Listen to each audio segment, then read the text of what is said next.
Sale sale 11/7/2026 20ರವರೆಗೆ ಧಮಾಕಾ sale.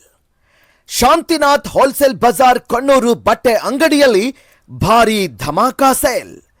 ಎಂದು ಕೇಳರಿಯದ ಕಡಿಮೆ ದರದಲ್ಲಿ ಎಲ್ಲಾ ಬಗೆಯ ಭಾಂಡೆ ಸಾಮಾನುಗಳು, ವೆರೈಟಿ ಡಿಸೈನ್ಗಳ tissue sari, catalogue, Mysore silk, cuttings, garments ಮತ್ತು ಸಣ್ಣ ಮಕ್ಕಳಿಂದ ದೊಡ್ಡವರ ತನಕ ರೆಡಿಮೇಡ್ ಬಟ್ಟೆಗಳಾದ jeans pant, T shirt, tops, leggings, churidar ಇನ್ನಿತರ ವೆರೈಟಿ ಬಟ್ಟೆಗಳ ಭಾರಿ ಧಮಾಕಾ ಸೇಲ್ ಇದು.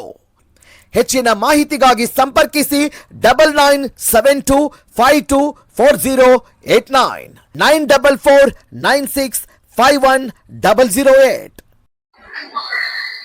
ಏನಾಗಿದೆ ಅಂದ್ರೆ ಭ್ರಷ್ಟಾಚಾರಿಗೆ ಸಿಂಹ ಸ್ವಪ್ನವಾಗಿರ್ತಕ್ಕಂಥ ಮಾಹಿತಿ ಹಕ್ಕು ಕಾನೂನನ್ನ ಈಗಿರ್ತಕ್ಕಂಥ ಕರ್ನಾಟಕ ಮಾಹಿತಿ ಆಯೋಗದ ಮಾಹಿತಿ ಮುಖ್ಯ ಆಯುಕ್ತರು ಹಾಗೂ ಆಯುಕ್ತರುಗಳು ಇವರು ಸೇರ್ಕೊಂಡ ಇದನ್ನ ಹತ್ತಿಕ್ಕುವಂತ ಒಂದು ಪ್ರಯತ್ನವನ್ನ ನಡೆದಿದೆ ಅಂತೇಳಿ ಕಂಡು ಬಂದಿದೆ. ಏನಪ್ಪಾ ಅಂದ್ರ ಒಬ್ಬ ಅರ್ಜಿದಾರ 25ಕ್ಕಿಂತ ಹೆಚ್ಚು ಅರ್ಜಿಯನ್ನು ಸಲ್ಲಿಸಿದ್ರೆ ಅದು ಮಾಹಿತಿ ಹಕ್ಕು ಕಾನೂನನ್ನ ದುರ್ಬಳಕೆ ಮಾಡಿಕೊಂಡಂತೆ ಅಂತ ಹೇಳಿ ತೀರ್ಪು ಕೊಟ್ಟಿದ್ದಾರೆ. ಅದಲ್ಲದೆ 25ಕ್ಕಿಂತ ಯಾರು ಹೆಚ್ಚು ಅರ್ಜಿಗಳನ್ನು ಸಲ್ಲಿಸ್ತಾರೆ ಅಂತ ಅರ್ಜಿದಾರನ ಕಪ್ಪು ಪಟ್ಟಿಗೆ ಸೇರಿಸು ಅಂತ ಹೇಳಿ ಈಗಾಗಲೇ ಒಂದು ತೀರ್ಪು ಮಾಡಿದ್ದಾರೆ. ಈ ರೀತಿ ಅಲ್ಲದೆ ಈ ನೌಕರರ ವೈಯಕ್ತಿಕ ವಿಷಯಗಳನ್ನ ಮಾಹಿತಿ ಕೇಳಲಿಕ್ಕೆ ಅವಕಾಶ ಇಲ್ಲ ಅಂತ ಹೇಳ್ತಾರೆ. ನಾನು ಕೇಂದ್ರ ಮಾಹಿತಿ ಆಯೋಗಕ್ಕೆ ಪತ್ರ ಬರೆದು ಈ 3-4 ಅಂಶಗಳ ಬಗ್ಗೆ ಇವರೇನೀಗ ಅನುಪಾಲನೆ ಮಾಡ್ತಿದ್ದಾರೆ. ಈ ಅಂಶ ಬಗ್ಗೆ ಕೇಂದ್ರ ಮಾಹಿತಿ ಆಯೋಗ ಹೇಳ್ತು ಒಬ್ಬ ಅರ್ಜಿದಾರ ಬೇಕಾದಷ್ಟು ಅರ್ಜಿಗಳನ್ನ ಹಾಕಬಹುದು. ಅದಲ್ಲದೆ ಕಪ್ಪು ಪಟ್ಟಿಯಲ್ಲಿ ಸೇರಿಸುವ ರೀತಿ ಯಾವುದೇ ಕಾನೂನನ್ನ ಕೇಂದ್ರ ಮಾಹಿತಿ ಆಯೋಗದಲ್ಲಿ ಮಾಡಿಲ್ಲ ಅಂತ ಹೇಳಿದ್ರು.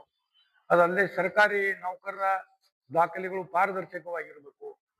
ಸಾರ್ವಜನಿಕರ ತೆರಿಗೆ ಹಣದಲ್ಲಿ ಅವರು ವೇತನ ಭತ್ಯೆಗಳನ್ನು ಕೊಡ್ತಿರ್ತಾರೆ.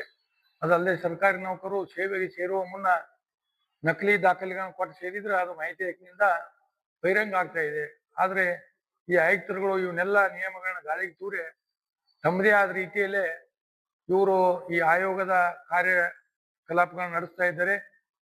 ಅದಲ್ಲದೆ ಮುಖ್ಯವಾಗಿ ಗಮನಿಸಬೇಕಾದ ಅಂಶ ಅಂದ್ರೆ ಈ ಮಾಹಿತಿ ಆಯುಕ್ತರ ನೇಮಕಾತಿಯ ಮೊದಲ ಒಂದು ಶೋಧನಾ ಸಮಿತಿ ಅಂತೇಳಿ ರಚಿಸ್ಬೇಕಂತೇಳಿ ಸುಪ್ರೀಂ ಕೋರ್ಟ್ನ ಒಂದು ನಿಯಮವನ್ನು ಉಲ್ಲಂಘನೆ ಮಾಡಿ ಈಗಿರ್ತಕ್ಕಂಥ ಮುಖ್ಯ ಆಯುಕ್ತರನ್ನ ಮತ್ತು ಆಯುಕ್ತರನ್ನ ನಮ್ಮ ಸರ್ಕಾರ ಏನ್ ನೇಮಕ ಮಾಡಿದೆ ಇದು ಕಾನೂನು ಬಾಹಿರವಾಗಿದೆ.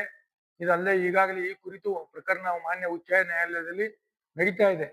ಒಟ್ಟಾರೆಯಾಗಿ ಇವತ್ತೇನಾಗಿದೆ ಅಂದ್ರೆ ಈ ರಾಜ್ಯದಲ್ಲಿ ಇರ್ತಕ್ಕಂಥ ವಿವಿಧ ಮಾಹಿತಿ ಹಕ್ಕು ಕಾರ್ಯಕರ್ತರು ಎಲ್ಲ ಸೇರಿಕೊಂಡ ಈ ಯಾವ ರೀತಿ ಇವರ ಒಂದು ಕಾರ್ಯ ನಿರ್ವಹಿಸ್ತಿದ್ದಾರೆ ಅನ್ನೋದ್ರ ಬಗ್ಗೆ ಸರ್ಕಾರಕ್ಕೆ ದೂರುಗಳನ್ನ ಕೊಟ್ಟಿದ್ರು. ಈ ದೂರುಗಳನ್ನ ಗಂಭೀರವಾಗಿ ಪರಿಗಣಿಸಿದ ಸರ್ಕಾರ ಏನ್ ಮಾಡಿದೆ ಅಂದ್ರ ಈ ದೂರುಗಳನ್ನ ರಾಜಭವನಕ್ಕೆ ಕಳಿಸಿದೆ. ಸುಮಾರು 10 ದೂರುಗಳನ್ನ ರಾಜಭವನಕ್ಕೆ ಕಳಿಸಿ ಸುಮಾರು 5 ತಿಂಗಳು ಕಳೆದರೂ ಕೂಡ ಗೌರವಾನ್ವಿತ ರಾಜ್ಯಪಾಲರು ಯಾವುದೇ ಕ್ರಮ ಕೈಗೊಳ್ತಾ ಇಲ್ಲ. ಆದ್ರಿಂದ ಇವತ್ತು ರಾಜ್ಯಪಾಲರಿಗೆ ನಾವು ಪತ್ರ ಬರೆದ ಅವ್ರಿಗೆ ವಿಷಯವನ್ನು ಗಮನಕ್ಕೆ ತಂದಿದ್ದೀವಿ.